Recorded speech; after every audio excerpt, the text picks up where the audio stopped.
ನಮಸ್ಕಾರ ಸ್ನೇಹಿತರೆ, ಎಲ್ಲರೂ ಹೇಗಿದ್ದೀರಾ? ನಾನು ನಿಮ್ಮ ಕವಿತಾ.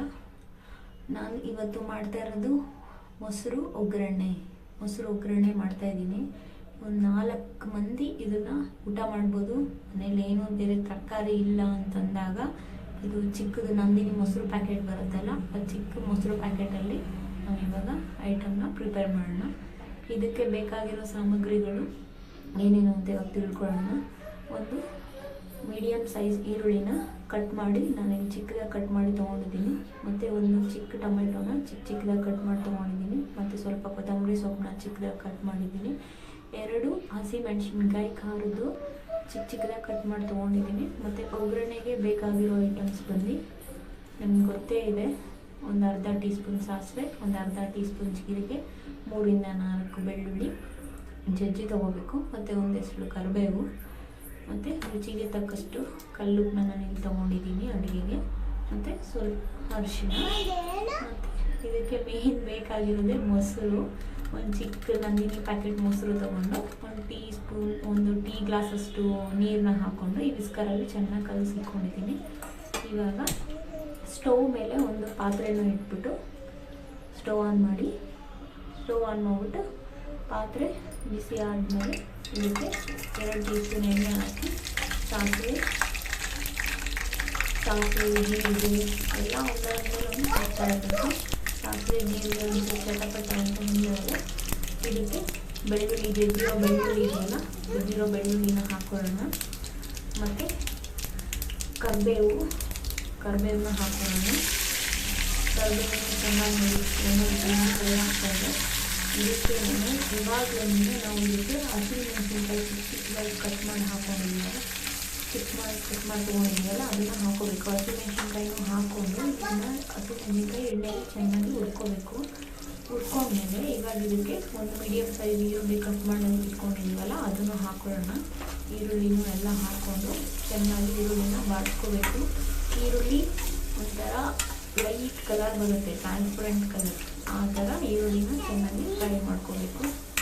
ಈರುಳ್ಳಿ ಚೆನ್ನಾಗಿ 2 ನಿಮಿಷ ಬಾಡಿಸ್ಕೊಂಡ್ರೆ ಟ್ರಾನ್ಸ್ಪರೆಂಟ್ ಕಲರ್ ಬರ್ತಾ ಇರುತ್ತೆ. ಆಮೇಲೆ ಇದಕ್ಕೆ ಒಂಚೂರು ಟೊಮೆಟೊನೂ ಹಾಕ್ಕೊಂಡು ಚೆನ್ನಾಗಿ ಫ್ರೈ ಮಾಡ್ಕೊಳ್ಳೋಣ. ಟೊಮೆಟೊನೂ ಹಾಕ್ಕೊಂಡು ಚೆನ್ನಾಗಿ ಟೊಮೆಟೊನೂ ಸಾಫ್ಟ್ ಆಗಬೇಕಾಗುತ್ತೆ. ಚೆನ್ನಾಗಿ ಟೊಮೆಟೊನೂ ಹಾಕ್ಕೊಂಡು ಫ್ರೈ ಮಾಡ್ಕೊಳ್ಳಿ ಚೆನ್ನಾಗಿ. ಮತ್ತು ಇದಕ್ಕೆ ಉಪ್ಪು ಮತ್ತು ಅರಿಶಿನ ಪುಡಿನೂ ಹಾಕ್ಕೊಂಡು ಇವಾಗ ಉಪ್ಪು ನೋಡಿ ಕಲ್ಲುಪ್ಪು ನಾನು ಸೇರಿಸ್ತಾ ಇದ್ದೀನಿ. ಉಪ್ಪು ಮತ್ತು ಅರಿಶಿನ ಪುಡಿನೂ ಹಾಕ್ಕೊಂಡು ಇದನ್ನು ಚೆನ್ನಾಗಿ ಫ್ರೈ ಮಾಡ್ಕೊಳ್ಳೋಣ. ಇವಾಗ ಚೆನ್ನಾಗಿ ಕಲಿಸ್ಕೊಳ್ಳೋಣ. ಉಪ್ಪು ಎಲ್ಲ ಕರಗಬೇಕಲ್ವ, ಕಲ್ಲುಪ್ಪು ಸ್ವಲ್ಪ ಕರಗೋ ಟೈಮ್ ತೊಗೊಳುತ್ತೆ. ಚೆನ್ನಾಗಿ ಇದನ್ನು ಮಾಡಿಸ್ಕೊಡಿ. ಚೆನ್ನಾಗಿ ಫ್ರೈ ಮಾಡಿ ಚೆನ್ನಾಗಿ ಕಲಿಸಿದ್ರೆ ಉಪ್ಪು ಬೇಗ ಕರಗುತ್ತೆ.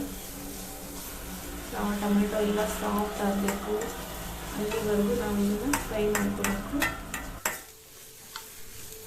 ನನ್ನ ಈ ರೆಸಿಪಿ ನಿಮಗೆ ಇಷ್ಟವಾಗಿದ್ದಲ್ಲಿ ದಯವಿಟ್ಟು ನನ್ನ ಚಾನಲ್ನ ಸಬ್ಸ್ಕ್ರೈಬ್ ಮಾಡಿ, ಶೇರ್ ಮಾಡಿ, ಕಮೆಂಟ್ ಮಾಡಿ, ಮತ್ತು ಬೆಲ್ ಐಕಾನ್ನ ಪ್ರೆಸ್ ಮಾಡೋದನ್ನ ಮಾತ್ರ ಮರಿಬೇಡಿ.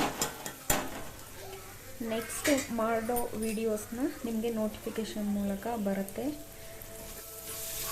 ತುಂಬ ಸಿಂಪಲ್ ರೆಸಿಪಿ ಇದು, ಎಲ್ಲರೂ ಕೂಡ ಮಾಡ್ಬೋದು. ಬ್ಯಾಚುಲರ್ಸ್ ಆಗಲಿ ಮತ್ತು ಮನೇಲಿ ಏನೋ ತರಕಾರಿ ಇಲ್ಲ ಅಂತಂದಾಗ ಇದನ್ನು ಬರೀ ಒಂದು ಚಿಕ್ಕ ಪ್ಯಾಕೆಟ್ ಮೊಸರಲ್ಲೇ ನಾವು ಇದನ್ನು ಬೇಗ ಇದನ್ನು ಮಾಡ್ಕೋಬೋದಾಗುತ್ತೆ.